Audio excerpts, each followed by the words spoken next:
हम लोग उत्तर प्रदेश की राजधानी लखनऊ में लखनऊ के रविंद्रालय में आज पुस्तक विमोचन हुआ है, जिसमें राधा बिष्ट जी को जिस प्रकार से राज्य सरकार ने सम्मानित किया है। आइए इनसे पूछते हैं कि क्या है पूरा जो आज का आयोजन है, इसकी रूपरेखा क्या है और आपको सम्मानित किया गया है राज्य सरकार द्वारा। हम खासकर हमारे चैनल RSS टाइम्स से आपका बहुत बहुत आपको जो है बधाई देते हैं। ये थोड़ा सा बताइए कैसे आपने जो है पूरी पुस्तक लिखी है और किस तरह से आपको सम्मानित किया गया। मैंने विशेष रूप से मैंने देखा कि बच्चों और महिलाओं का जीवन, चाहे वृद्धों का हो, चाहे माता पिता का हो या सास ससुर का हो, हमने परिवार में, संयुक्त परिवार में रह करके सबकी पीड़ा को भी देखा है और जीवन के संघर्षों को भी, चुनौतियों को भी देखा है। क्योंकि हमारे समय में साधन नहीं थे और न ही लड़कियों को पढ़ाने की ऐसी परंपरा थी। ये कहा जाता था कि कौन सा इसको कलेक्टर बनाना है, क्या है, इसको पढ़ा करके चिट्ठी पत्री पढ़ना आना चाहिए, उस 5 तक पढ़ा दो, बस इतना काफी है। तो लेकिन मेरे को पढ़ने और पढ़ाने में बहुत ही रुचि थी, तो मैं पढ़ती भी थी, साथ ही साथ अपना खर्चा भी निकाल करके पढ़ाती भी थी। और इसी में जब कभी भी अवसर मिला मुझे, स्कूल में टीचरों ने अवसर दिया या किसी ने मुझे अवसर दिया, तो वो अनजाने में मुझसे पंक्तियां कविता की हो जाती थी और मुझे ये नहीं पता था इन्हीं को ही कविता कहते हैं और कविता लिखने वाले लोगों को कवि कहते हैं। ये निरंतर चलता रहा। मैंने सेवा भाव से सबके लिए कार्य किया, सभी मंचों के आयोजन में सहयोग दिया। बस सेवा और सहयोग से ही मेरा जीवन बढ़ता जा रहा था। और जब जब अवसर मिल रहा था, कविता के फॉर्म में मेरी लिखती चली जाती थी, अगर कोई मुझे प्रेरित करता था या मुझसे कहता था। फिर कोरोना काल आया तो उसमें बहुत से लोगों ने कहा, आप इतना अच्छा मंच में बोलती हैं, आप इतना अच्छा लिखती हैं, तो आपको जो है अपनी जो भी लिखा हुआ है उसको किसी डायरी या किसी कॉपी में लिख करके रखिए। तो हमें प्रेरित किया। मैं मेहता जी की बहुत ही आभारी हूँ और जो संपादक रहे हैं नवीन जोशी जी की बहुत आभारी हूँ। और साथ ही साथ में कई और भी ऐसे लोग हमारे जीवन में आए जिन्होंने मुझे प्रेरित किया, घर में आकर मुझे जबरदस्ती रजिस्टर दे करके लिखवाने का कार्य किया। और वो मैं धीरे धीरे निरंतर इस कार्य में बढ़ती रही। बस ये था कि मेरी जो कविताओं को जैसा मैंने महसूस किया है, वो जीवन की पीड़ा की थी और साथ में आक्रोश भी था और संदेश भी था। और इसके साथ ही साथ जो मुझे समाज में जो कुरीतियां लगती थी उसके विरुद्ध भी मैंने लिखा है। हाँ, लिखती रहती हूँ। और यदि चाहे वो मजदूर और महिला सशक्तिकरण की बात कहते हैं, बड़े बड़े मंच सजाए जाते हैं, लेकिन मैंने उन महिलाओं को देखा है जो कूड़ा बीनती हैं, जो घास फूस लेकर के आती हैं और उनका जीवन भी प्रसन्नता से बीतता है। और महलों में रहने वाली महिलाएं भी कहते उनकी संवेदनहीनता, उनके साथ ही साथ वो डिप्रेशन की शिकार भी होती है और बहुत सी दवाइयां खाती हैं। वहीं गाँव और खेतों में काम करने वाली महिलाएं कोई दवा की आदी नहीं होती है, वो उसी पल अपने चुरा लेती हैं और स्वयं से ही प्यार लाड करती हैं और अपने पूरे परिवार में पूरी तरह समर्पित रहती हैं। तो ये कई ऐसे भाव हैं मुझे जो जागृत करे। और देश के प्रति मैं बहुत ही कृतज्ञ रहती हूँ कि मैं इस भारत भूमि की बेटी हूँ, या यहाँ पर मैंने जन्म लिया है, नारी हूँ मैं, और इसमें मुझे गर्व होता है। मैं विदेशों में भी जाकर के मैंने अपनी भारतीय पोशाक और भारतीय संस्कृति का मैंने बिगुल बजाया, चाहे वो जर्मनी में रहा हो चाहे कहीं और। तो यही प्रेरणा के साथ ही साथ पारसनाथ जी ने इसमें मुझे बहुत सहयोग दिया, मधु पाठक जी ने, और भी बहुत से लोग। और मैं विजय विश्वास जी का बहुत विशेष आभार करती हूँ कि ये मेरे पीछे 1 साल से पड़े हुए थे कि आपकी किताब लानी है। और मैं यही मेरी दीदी कैसा महसूस कर रही है जब सरकार ने आपको सम्मानित किया? वैसे तो मुझे विश्वास नहीं था, क्योंकि ना तो मेरी कोई जान पहचान थी और ना ही मेरा कोई बहुत ओहदा ऊंचा था, संपर्क था। तो लेकिन ये किताब चुनी गई कुछ विशेष कारण उनसे, जजों ने न्यायालय जब न्याय किया गया होगा तो उसमें उन्हें कुछ दिखा होगा अलग। और मुझे ये बहुत खुशी हुई कि इतने लोग मेरे से जुड़े, उन्होंने सहयोग किया। और साथ ही साथ में मुझे खुशी इस बात की कि ये मेरा पुरस्कार नहीं है, ये मेरे जीवन में आए हुए अनंत गुरु जो है, जो अदृश्य रूप से अभी मेरे पीछे है, कभी वो सामने नहीं आते, कभी मैं उनका नाम नहीं ले पाती हूँ, लेकिन उनका जीवन में मेरा इतना सहयोग रहा, जो प्रत्यक्ष रूप से मेरे जीवन में सहयोगी रहे। उनका तो नाम और उनका भौतिक रूप से वो विराजमान रहते, लेकिन बहुत से ऐसे लोग हैं जो पीछे से मेरा सहयोग करते आए हैं और कभी भी उन्होंने आगे आ करके इस चीज के लिए व्यक्त नहीं करा। तो मैं सबसे ज्यादा उस गुरु स्वरूप उन व्यक्तियों की आभारी हूँ जिन्होंने मुझे सशक्त बनाया। और ये आने वाले सभी नवयुवकों के लिए और नवांकुरों के लिए ये एक संदेश भी है कि आप लगन से लगते रहिए, सेवा भाव और सहयोग की भावना रखिए और बिल्कुल भी पुरस्कार की इच्छा मत रखिए, नाम और सम्मान की, मंच की बिल्कुल भी आप आशा न रखिए और निश्चित है ईश्वर की कृपा उनके ऊपर होती है और जो कि शायद मेरे पे हुई है। ये अनमोल क्षण मेरा सभी समाज के लोगों के लिए जाता है जिन्होंने मुझे इस स्थान तक पहुंचाया। पारसनाथ जी कैसा महसूस कर रहे हैं? आज जो है राधा बिष्ट जी को सम्मानित किया गया और आप लोगों ने लखनऊ में, खासकर रविंद्रालय में, उनके इस जो सम्मान को सभी जो भी कवि हैं या साहित्यकार हैं उनके समक्ष और पत्रकारों के समक्ष रखा। मैं डॉक्टर पारसनाथ श्रीवास्तव लखनऊ से वास्तव में बहुत आह्लादित हूँ, बहुत खुशी है। डॉक्टर राधाकृष्ण जी ने कहा कि मुझे विश्वास तो नहीं था, मेरा कोई ओहदा नहीं था, कोई जान पहचान नहीं था, लेकिन लेखनी को देखने के बाद जब प्रकाशन के पहले मुझे पुस्तक को पढ़ने का अवसर मिला और इस पुस्तक की भूमिका लिखने का सौभाग्य मिला, तो मैंने तभी कह दिया था कि ये पुस्तक सम्मानित होगी। और हमसे पहले जब आरंभ कार्यक्रम हो रहा था तो इनके साथ इनकी ही सखी डॉक्टर मधु पाठक, जो इनकी छोटी बहन है, मधु पाठक मांझी ने जैसे ब्रह्मवाणी कर दिया था, उसी दिन कह दिया था दीदी आप जल्दी पुस्तक अपनी छपवाइए और आपकी पुस्तक प्रकाशित होगी।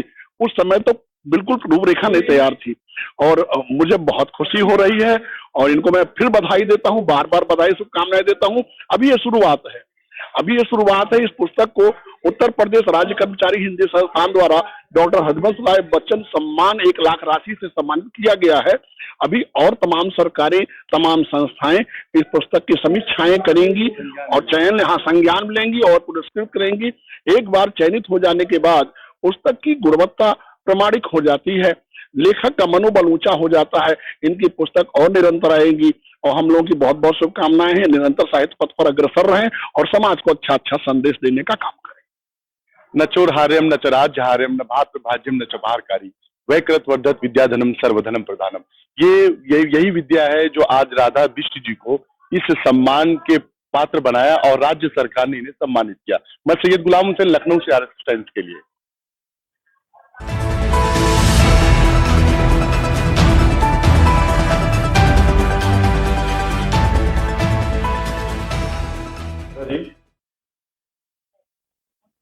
जैसा कि आप सभी लोग जो मुझसे जुड़े हुए लोग हैं वो जानते हैं, जय हो।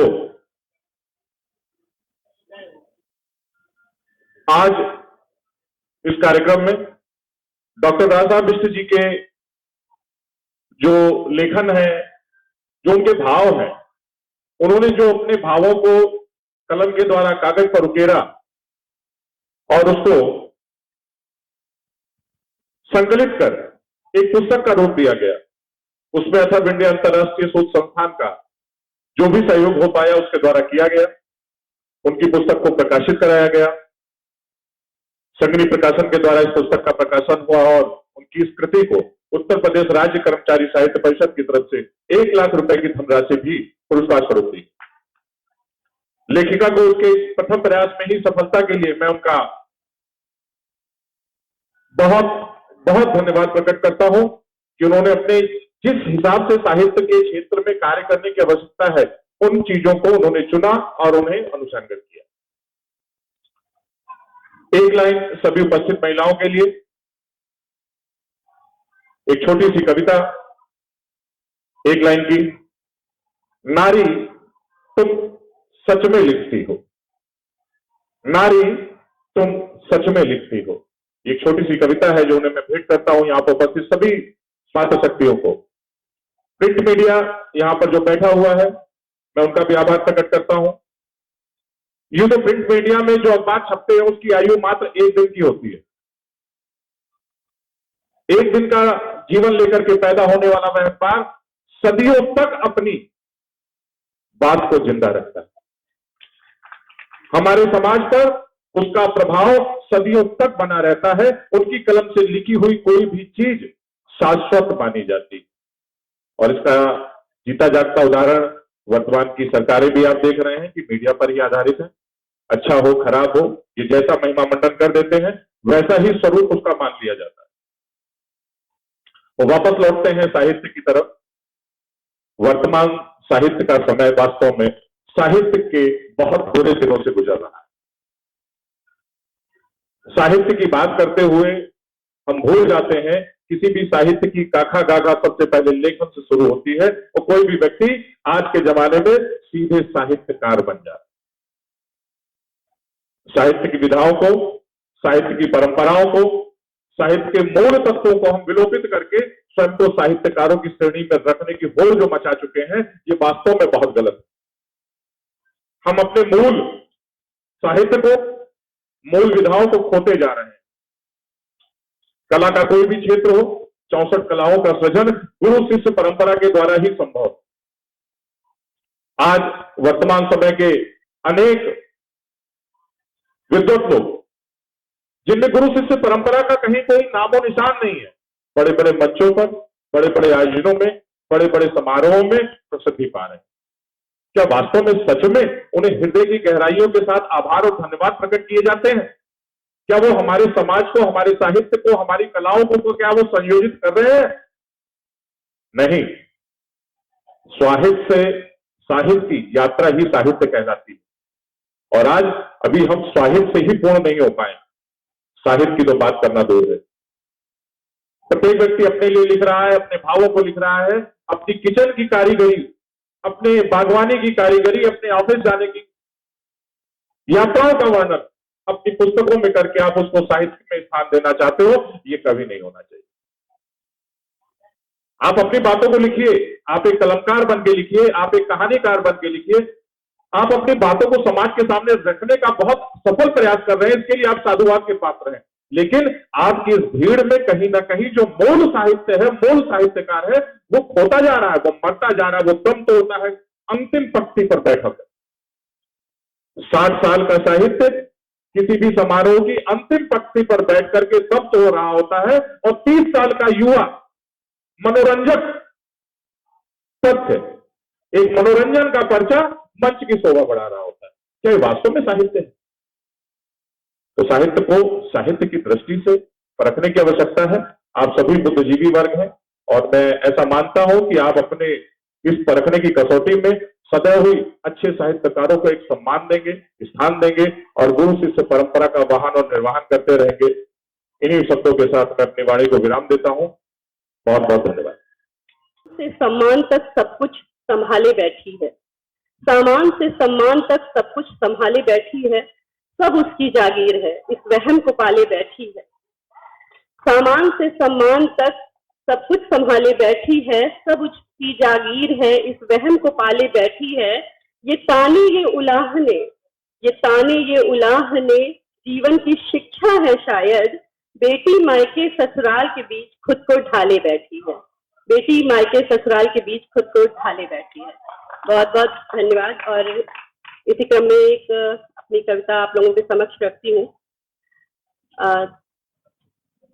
अबला सबला नामों का तिरस्कार करती हूँ, अबला सबला नामों का तिरस्कार करती हूँ, गृहिणी होकर भी सब पर उपकार करती हूँ।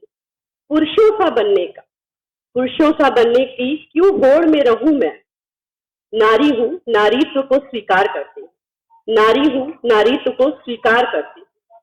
मैं प्रेम व्याख्या भी, मैं नेह भी, सुमन भी, मैं प्रेम व्याख्या भी, मैं नेह भी, सुमन भी, कर्तव्य की चिता पर सहती हूँ मैं अगन भी। मैं प्रेम व्याख्या भी, मैं नेह भी, सुमन भी, कर्तव्य की चिता पर सहती हूँ मैं अगन भी, और कर्म के पथ पर खुद को अंगार करती हूँ, कर्म के पथ पर खुद को अंगार करती हूँ। नारी हूँ, नारीत्व को स्वीकार करती हूँ, नारी हूँ, नारीत्व को स्वीकार करती हूँ। मैं आधुनिकता के रंग में भी, मैं आधुनिकता के रंग में भी थोड़ा रंगी हुई, पर साड़ी की कोमलता में अभी बंधी हुई। मैं आधुनिकता के रंग में अभी थोड़ा रंगी हुई हूँ, पर साड़ी की कोमलता में अभी बंधी हुई हूँ। डेनिम पहनकर खुद को तेज तर्रार करती हूँ। नारी हूँ, नारीत्व को स्वीकार करती हूँ, नारी हूँ, नारीत्व को स्वीकार करती हूँ।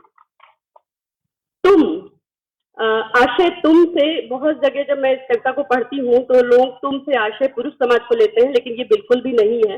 पुरुष समाज और महिला समाज दोनों में ऐसे लोग हैं जो महिलाओं के को ही आगे बढ़ने में रोकते हैं। तो ये सिर्फ पुरुष समाज के लिए नहीं है, इसलिए कोई भी अन्यथा ना ले। क्योंकि हमारे पिता, पति और बेटे की हिम्मत ही है, उनका साथ ही है जो आज हम यहाँ खड़े हैं, तो उनको नमन करते हुए। तुम मुझको कुचलने में बहुत जोर लगाते हो, तुम मुझको कुचलने में बहुत जोर लगाते हो, मेरे नाम के आगे भले कमजोर लगाते हो। तुम मुझको कुचलने में बहुत जोर लगाते हो, मेरे नाम के आगे भले कमजोर लगाते हो।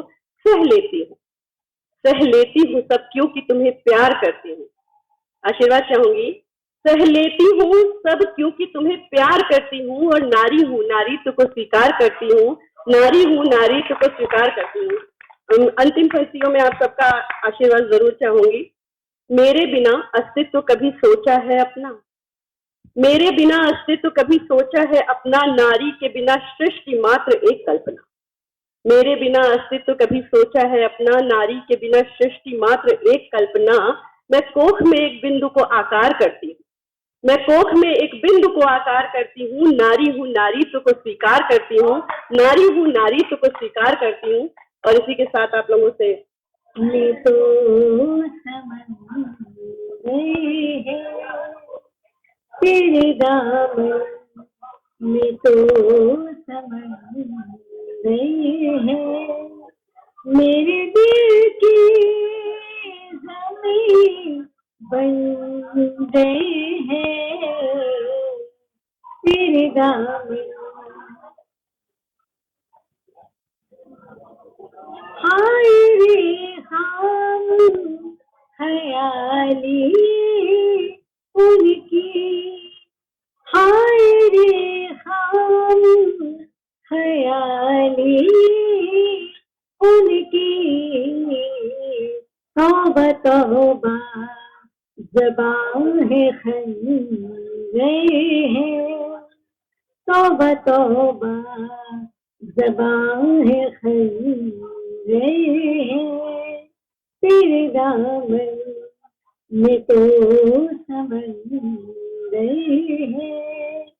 चश्मे रंगो कहीं न उगले आ, चश्मे रंगो कहीं न उगले आ, बस हुआ ही धुआं अब बन गए हैं, बस हुआ ही धुआं अब बन गए हैं तेरे दामन। आप ही में तो अक्स है मेरा, आप ही में तो अक्स है मेरा, चांद का आईना समझ गए हैं, चांद का आईना समझ गए हैं मेरे दिल की ज़मीं बन गए हैं तेरे दामन।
हमारे चैनल के साथ जुड़ने के लिए सब्सक्राइब करें और बेल नोटिफिकेशन दबाना ना भूलें।